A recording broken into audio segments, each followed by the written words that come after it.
नेहमीप्रमाणे आम्ही बापू बंगला इंद्रनगर येथे जमलो व आमच्या शेगाव कचोरी येथून आम्ही 4 मित्र गाडीत बसून निघालो।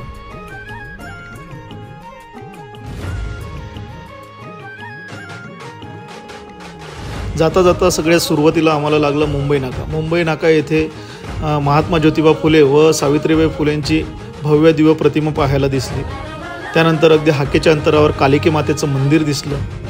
थोडे पुढे गेलो तर आम्हाला भक्तिधाम दिसलं व त्यानंतर आमचा अजून एक मित्र आम्हाला भेटायचा बाकी होता, त्यामुळे त्याच्या घरी आम्ही गेलो। ते म्हणजे आमचे दीपक दादा। त्याच्या घरी चहा पाण्याचा कार्यक्रम झाला व अवघ्या 5 मिनिटात आम्ही तिथनं निघालो।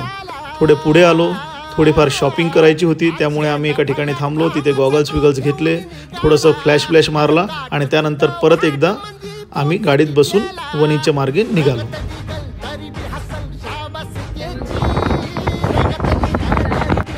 आम्ही नाशिकच्या बाहेर पडलो आणि निसर्गाच्या सानिध्यात आलो। मग काय, रिमझिम पाऊस सुरू होता, दोन्हीकडे हिरवगार रान होतं आणि गाडीमध्ये गाण्यांचा आनंद घेत आम्ही पुढे निघालो। पण थोडं पुढे जाताच आम्हाला भूक लागली, त्यासाठी आम्ही एका ठिकाणी थांबलो।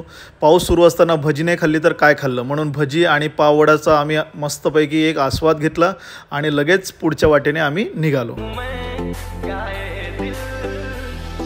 पुढे जसं आम्ही वणीकडे जात होतो तसं पाऊस वाढतच होता आणि हिरवगार निसर्ग आम्हाला अगदी प्रफुल्लित करत होता। गाडीचा स्पीडही वाढत। अशा प्रकारे आम्ही वणीगडाच्या पायथ्याशी पोहोचलो।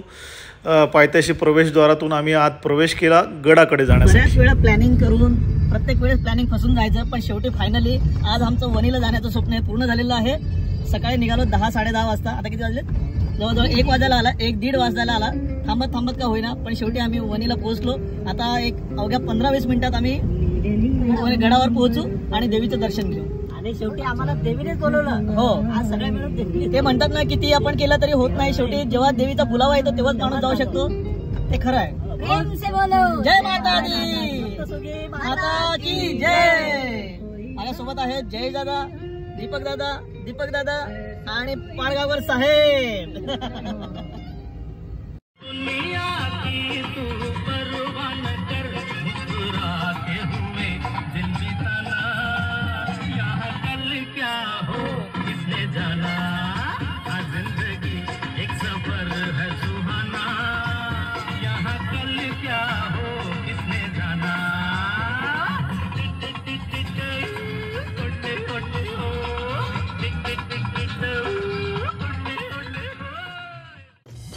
आणि बघता आम्ही वणीगडावर पोहोचलो। सप्तशृंगी माता की जय। गडावर पावसाने चांगलाच जोर धरला होता, परंतु तरीही भाविकांची रेलचेलही होतीच। खरं तर इथे रोपवेची व्यवस्था आहे, परंतु आम्ही सर्वांनी ठरवलं होतं की आपण पायऱ्यांनीच चढायचं, म्हणून आम्ही एका ठिकाणी थांबलो। तिथे चपला बुटं काढले आणि आम्ही पायऱ्यांच्या दिशेने निघालो।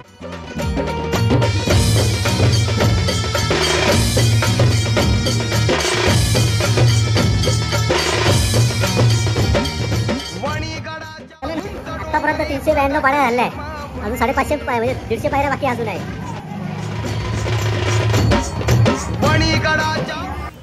550 पायऱ्या चढून झाल्यानंतर आम्ही देवीच्या गाभाऱ्यात आलो। पाहतो तर काय, इथे भाविकांची चांगलीच गर्दी होती। आम्ही पण दर्शनासाठी रांगेत उभे राहिलो। हळूहळू रांगा ह्या पुढे सरकत होत्या। रांगेतून पुढे सरकत असताना अधूनमधून देवीचं दर्शन हे होत होतं। थोडं पुढं सरकल्यानंतर आम्हाला इथल्या माकडांचं दर्शन झालं। खरं तर हे म्हणजे आकर्षणाचा केंद्रबिंदूच असतो। यांच्याबद्दल नाही सांगितलं तर ही ट्रिप अर्धवटच राहिली असं समजावं। मोबाईलचं वेळ माणसांना किती असतं हे इथे पाहायला मिळालं, पण आम्ही त्यातलेच एक होतो। आम्हीही देवीसोबत सेल्फी घेतली आणि निघालो। शेवटी आम्ही दर्शन घेतलं। दर्शन खूप छान झालं आणि जड पावलांनी परतीच्या वाटेला निघालो। वणीगडाच्या उंच डोंगरी प्रगटली माहुली।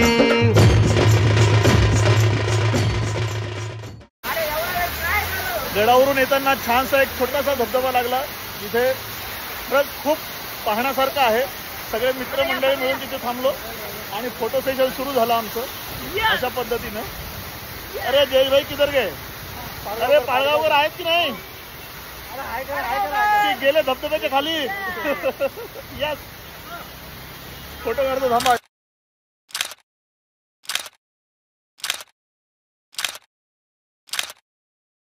फोटो काढून झाल्यानंतर जयेशभाईंनी घरून बनवून आणलेली गरमागरम कॉफीचा आस्वाद घेतला. खरंच काय फिलिंग होती ती तुम्हाला खरंच शब्दात नाही सांगू शकत. वाह, मजा आली.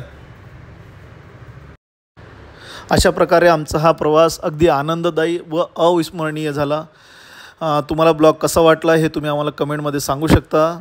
सर्वांनी ब्लॉग बघितल्याबद्दल थँक्यू. पण तुझं जलतरंग लहरी तुझा साज दरवेळी परकी वाटते ओळखीची गाज चाल तुझी फसवी तरी गाणं दगा बाज नाही भरतीचं माज नाही ओटीची लाज नाही.